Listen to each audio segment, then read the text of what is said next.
Students, आज का हमारा टॉपिक है पूर्वांचल या पूर्वोत्तर की पहाड़ियां, जिसको कि हम ईस्टर्न हिमालय या पूर्वी हिमालय के नाम से भी जानते हैं। इस पर मैं आज आपको थोड़ा डिटेल में बताना चाहूंगी कि कौन कौन सी पहाड़ियां कौन कौन से स्टेट्स में हैं, क्योंकि जैसे कि पूर्वांचल या उत्तर पूर्वी राज्यों में स्थित जो भी हिमालय प्रदेश की से संबंधित पहाड़ियां हैं, उनको पूर्वांचल या पूर्वोत्तर की पहाड़ियां कहा जाता है। अब ये हिमालय का चूंकि ईस्टर्न पार्ट है या पूर्वी भाग है, इसलिए इसको पूर्वी हिमालय के नाम से भी जाना जाता है। बच्चों, सबसे पहले मैं आपको ये बताना चाहूंगी कि उत्तर पूर्वी जो राज्य हमारे नॉर्थ ईस्टर्न स्टेट्स, उनमें कौन कौन से स्टेट्स हैं, इनकी हमें एक मोटी जानकारी होनी चाहिए। जैसे कि यहाँ पर मैंने इन 7 राज्यों का नक्शे में दर्शाया हुआ है। तो देखिए, सबसे ऊपर आपको इस नक्शे में दिख रहा होगा, सबसे नॉर्थ में ये जो है, ये है अरुणाचल प्रदेश, और इसके बगल में है भूटान, जिसको मैंने दर्शाया हुआ नहीं है। तो अरुणाचल प्रदेश की जो सीमा है वो नागालैंड से लगती है। दक्षिण की तरफ हम चल रहे हैं तो नागालैंड, नागालैंड के नीचे मणिपुर, फिर मिजोरम, फिर थोड़ी सी इधर स्पेस के बाद है त्रिपुरा। फिर यदि हम ऊपर चलते हैं तो ये आसाम, जो ब्रह्मपुत्र नदी घाटी है, उसकी ये पूरा ब्रह्मपुत्र नदी बहती है इस पूरे क्षेत्र में, तो ये आसाम का क्षेत्र है पूरा। और आसाम के दक्षिण में है मेघालय। ये 7 जो राज्य हैं, इनमें अलग अलग पहाड़ियां हैं, इन सभी को पूर्वांचल के नाम से जानते हैं।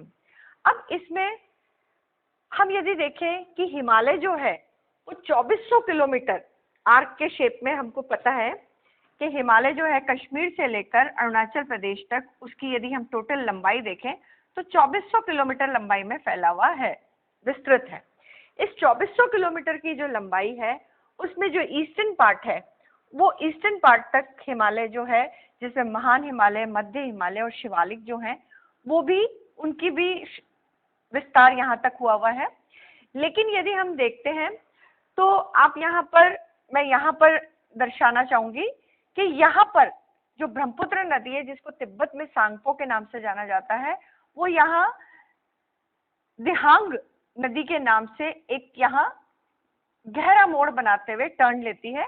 और हिमालय भी इसी गॉर्ज के साथ ही, हिमालय जो है उन्होंने भी दक्षिण की तरफ जो है वो गहरा मोड़ लेते हुए नीचे की तरफ उनका विस्तार है।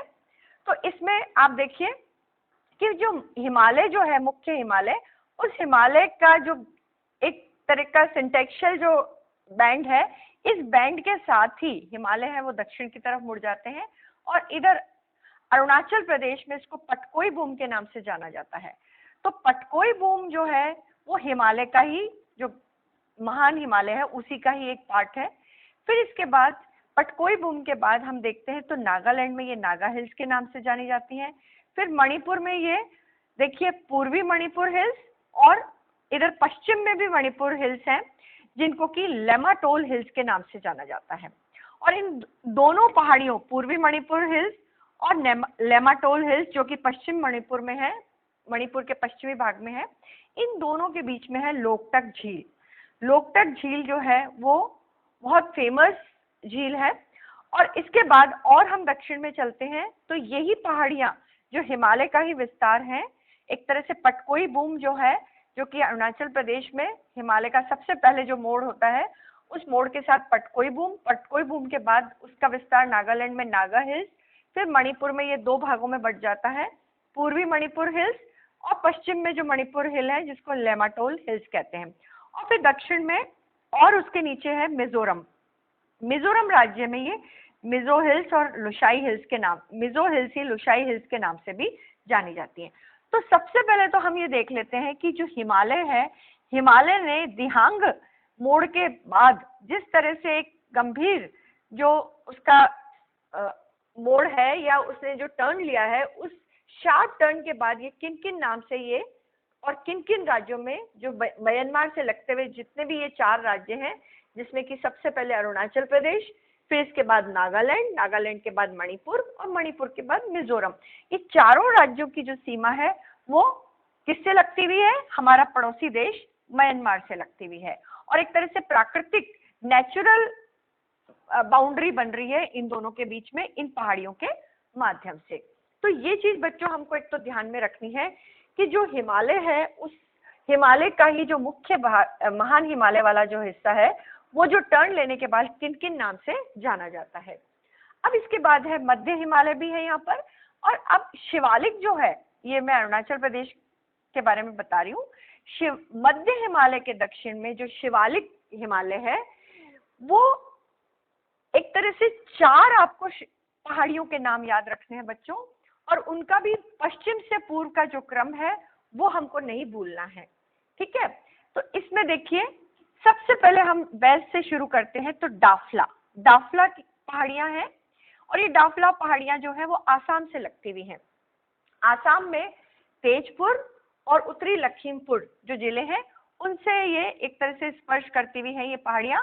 फिर इसके बाद हम देखें तो उत्तर पूर्व की ओर है मिरी, और इसी के पश्चिम पूर्व की तरफ है अबोर। तो आप इसको लेकिन एक क्रम में याद करिए, डाफला, फिर मिरी, फिर अबोर और मिश्मी। तो डाफला तो पहली पहाड़ी है जो कि आसाम से, जिसकी एक तरह से सीमा लग रही है, चीन की तरफ नहीं है। फिर उसके बाद उसके उत्तर पूर्व की तरफ है मिरी, और पूर्व की तरफ है अबोर, और फिर है लास्ट में मिश्मी। मिश्मी जो पहाड़ी है, ये पहाड़ियां जो है वो बिल्कुल एक तरह से हमारा नॉर्थ ईस्टर्न जो इंडिया का टिप आ जाता है, एकदम कोना आ जाता है, और ये अरुणाचल प्रदेश का एकदम लास्ट जो हिस्सा है वहां तक है ये। और मिश्मी जो पहाड़ी है, इसमें डाफाबूम नामक यहाँ की जो चोटी है, वो सब सर्वोच्च चोटी है यहाँ की। इसकी ऊंचाई 4580 मीटर के आसपास है। और ये डाफाबूम है, चूंकि ये विवादास्पद क्षेत्र है, इसलिए हम इसको ना मानकर नागा हिल्स की सारामती जो पीक है वो हमारा पूरी तरह से हमारे एरिया में आता है। तो उस हिसाब से सारामती पीक को हम हाईएस्ट पीक के रूप में याद करते हैं पूर्वांचल की। तो बच्चों, ये चीज आपको ध्यान रखनी है कि शिवालिक जो हिमालय है, शिवालिक हिमालय की से संबंधित है ये चारों पहाड़ियां, और ये चारों पहाड़ियां हैं जो अरुणाचल प्रदेश में ही पश्चिम से पूर्व फैली हुई हैं, ठीक है। तो डाफला, मिरी, अबोर और मिश्मी। अब इसमें जो डाफला है वो आसाम की तरफ है, फिर मिरी, अबोर और मिश्मी जैसे जैसे हम उत्तर की तरफ जा रहे हैं, चीन की तरफ जो है, चीन से इनका बाउंड्री है वो बनती जा रही है। अबोर जो है उसकी सीमा भी चीन से मिल रही है, और मिश्मी की भी चीन से मिल रही है।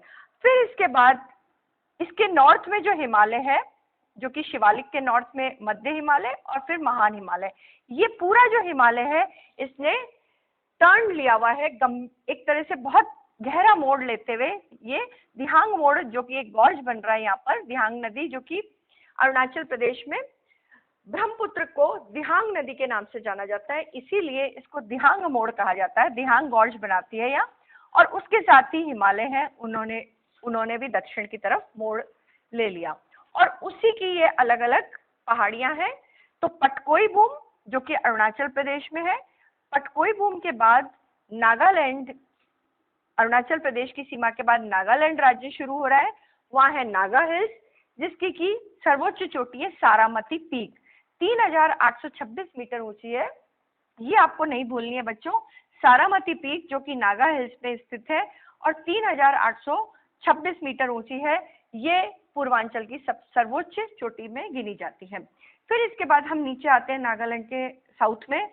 तो ऐसे में मणिपुर राज्य है। मणिपुर राज्य में आपको ये ध्यान रखना है कि ये जो पहाड़ियां हैं ये 2 भागों में बटी हुई है। पूर्व की तरफ जो म्यांमार से लगती हुई सीमा है उसमें पूर्वी मणिपुर हिल्स है, तो इधर आसाम से लगती हुई सीमा में जो पश्चिम की तरफ जो मणिपुर हिल्स हैं उनको लेमाटोल हिल्स के नाम से जाना जाता है। और इनके मध्य में है लोकटक, प्रसिद्ध लोकटक झील जो है वो इनके बिल्कुल दोनों पहाड़ियों के बीच में है मणिपुर में। फिर और दक्षिण में जाते हैं तो मिजोरम राज्य के नाम के आधार पर ही मिजो हिल्स हैं, जिनको कि आपको ये ध्यान रखना है कि आपसे पूछा जा सकता है कि ये लोशाई हिल्स जो है वो कौन सी पहाड़ियों को कहा जाता है। तो लोशाई नाम आपको नहीं भूलना है बच्चों, लोशाई हिल्स जो है वो मिजो हिल्स को ही कहा जाता है। और इसकी सर्वोच्च चोटी जो है 2157 मीटर ऊंची है, वो है फांगपुई।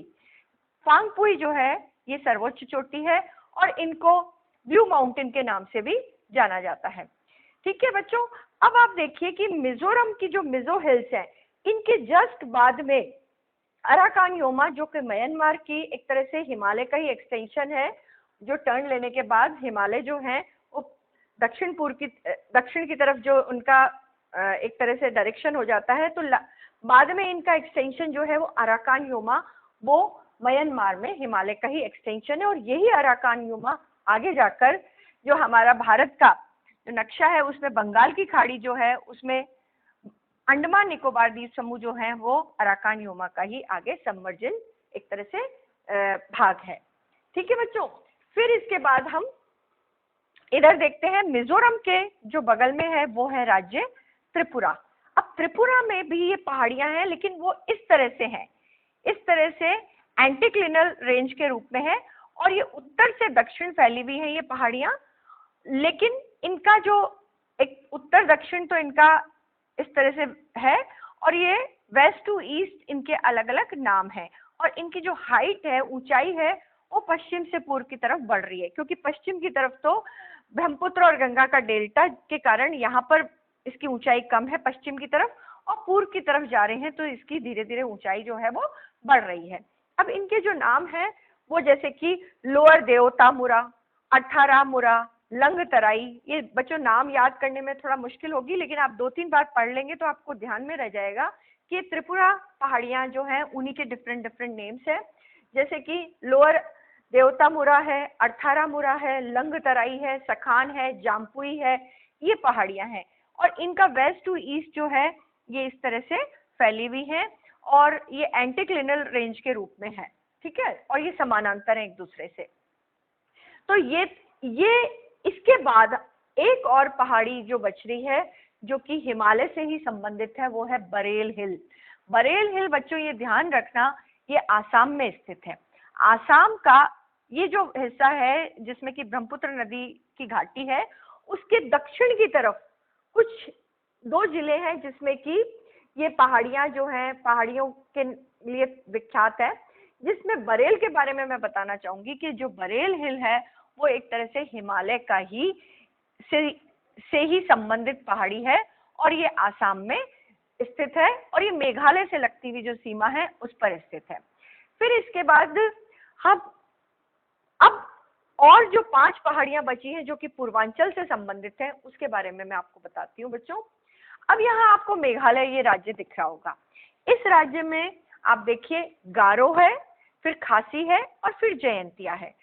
तो गारो, खासी और जयंतिया, इसमें से गारो जो है वो सबसे पहली पहाड़ियां हैं, बीच में है खासी है और पूर्व की तरफ है जयंतिया। इन तीनों पहाड़ियों में आप देखिए गारो कंप्लीटली मेघालय राज्य में ही है उसका विस्तार, लेकिन खासी और जयंतिया है वो आसाम में भी उसका विस्तार है। यहाँ पर मैंने आपको मेघालय में ही दिखेगा आपको कि मेघालय में ही मैंने बना रखा है, बट इसको आप वैसे ध्यान कर लीजिए कि जो सेंटर वाली है खासी और पूर्व की तरफ है जयंतिया, इसका विस्तार न केवल मेघालय में है बल्कि मेघालय के बाहर आसाम की तरफ भी इसका एक्सटेंशन हुआ है। अब देखिए गारो जो है इसकी हाईएस्ट पीक आपको बच्चों याद रखनी है, वो है नौक्रिक। नौक्रिक 1412 मीटर ऊंची है और हाईएस्ट पीक है गारो की। फिर सेंटर में है खासी। खासी इसलिए फेमस है बच्चों क्योंकि खासी जो है उसमें चेरापूंजी, जो कि वर्ल्ड का one of the wettest place है चेरापूंजी, जिसके पास में मौसिम ग्राम है जो सबसे एक तरह से वर्षा वाला स्थान कहलाता है, वो चेरापूंजी के निकट ही स्थित है। तो चेरापूंजी जो है वो खासी के बिल्कुल ईस्टर्न मार्जिन पर पड़ता है, पूर्वी एक तरह से सीमा पर स्थित है, वो चेरापूंजी है। फिर इसके बाद यदि हम कहें कि खासी की हाईएस्ट पीक कौन सी है तो वो आपको याद रखना है, वो है लम शिलोंग पीक। शिलोंग के नाम से ही शिलोंग कैपिटल है किसकी, मेघालय की, तो उसी से याद रखिएगा। Lump LUM lump Shillong peak जो है जो कि 1968 मीटर 1968 मीटर ऊंची है, ये खासी की हाईएस्ट पीक है। ठीक है, और चेरापूंजी की स्थिति कहाँ है बच्चों, खासी के ईस्टर्न मार्जिन पर है। खासी जो पहाड़ियां हैं उसके पूर्व की तरफ है। और फिर इसके बाद आ जाता है जयंतिया। जयंतिया है उसका भी विस्तार जो है आसाम में भी है, इसी तरह से खासी का भी विस्तार है वो आसाम में है। अब बच्चों इन पहाड़ियों की से संबंधित एक क्वेश्चन ये बनता है कि गारो, खासी और जयंतिया जो है वो क्या हिमालय से संबंधित है, या उसका यदि हम देखें तो इसका ओरिजिन या इसका संबंध क्या हिमालय की पहाड़ियों से? नहीं, इसका संबंध हिमालय की पहाड़ियों से नहीं है। ये है पूर्वांचल में और उत्तर पूर्व के राज्यों में स्थित है, जैसे कि मेघालय उत्तर पूर्व का राज्य है, बट इसकी जो ये पहाड़ियां हैं वो शिलोंग के पठार से संबंधित है। और शिलोंग का पठार जो है राजमहल गारो जो गैप है या मालदा गैप जो है उसके कारण शिलोंग के पठार से ये पृथक हो गया है। लेकिन ये बेसिकली क्या है, ये शिलोंग का पठार जो है वो छोटा नागपुर पठार से जुड़ा हुआ था। तो इस तरह से, और छोटा नागपुर पठार है वो प्रायद्वीपीय पठार का हिस्सा है, इसलिए ये तीनों जो पहाड़ियां हैं जो कि शिलोंग के पठार का ही हिस्सा है, और शिलोंग का पठार स्वयं जो है वो छोटा नागपुर पठार का एक पार्ट है, इसीलिए ये प्रायद्वीपीय पठार से जुड़ी हुई है। और ये इसका ओल्डेस्ट एक तरह से कह सकते हैं कि इस पूरे पूर्वांचल की सबसे प्राचीनतम पहाड़ियां हैं। फिर इसके बाद हम बात करते हैं आसाम की। तो आसाम में भी इसी तरह की शिलोंग के पठार से ही संबंधित दो पहाड़ियां हैं, मिकिर और रेंगमा।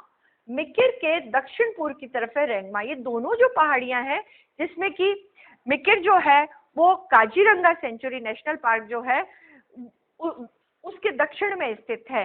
ठीक है, काजीरंगा जो नेशनल पार्क है उसके दक्षिण में जो है वो मिकिर की पहाड़ियां हैं, और उसके दक्षिण पूर्व में है रेंगमा। ये बच्चों आपको बिल्कुल नहीं भूलना है कि इसमें देखिए लिमिटेड 3 हिल्स आपको याद में रखनी है, एक तो मिकिर है, एक रेंगमा है, एक बरेल है। ये आसाम जो है, आसाम में केवल 2 जिले हैं जो पहाड़ी हैं, बाकी सारा मैदानी हिस्सा है और घाटी वाला हिस्सा है ब्रह्मपुत्र नदी का। तो ये जो 2 जिले हैं, इन 2 जिले का मैं नाम अभी मेरे दिमाग से निकल रहा है बच्चों, लेकिन 2 जिलों के अलावा पूरे कंप्लीट जो आसाम है वो पहाड़ी नहीं है। तो इसमें मिकिर और रेंगमा ये जो 2 पहाड़ियां हैं, इनका संबंध तो सीधा सीधा गारो, खासी, जयंतिया की तरह ही शिलोंग के पठार का हिस्सा होने के कारण ये पहाड़ियां भी शिलोंग के पठार का हिस्सा है, अतः इनका भी संबंध किससे है? प्रायद्वीपीय भारत के पठार से है। ठीक है, लेकिन एक बरेल जो पहाड़ी है, बरेल पहाड़ी को बच्चों नहीं भूलना है आपको। ये बरेल पहाड़ियां जो हैं ये हिमालय से संबंधित है, हिमालय से संबंधित पहाड़ियां हैं। ठीक है बच्चों, तो इस तरह से ये आपको मैंने पहाड़ियों के नाम और किस राज्य में है ये आपको बता दिया है, और आपको बहुत मैप के माध्यम से इसको बिल्कुल कंठस्थ याद कर लेना है। थैंक यू बच्चों।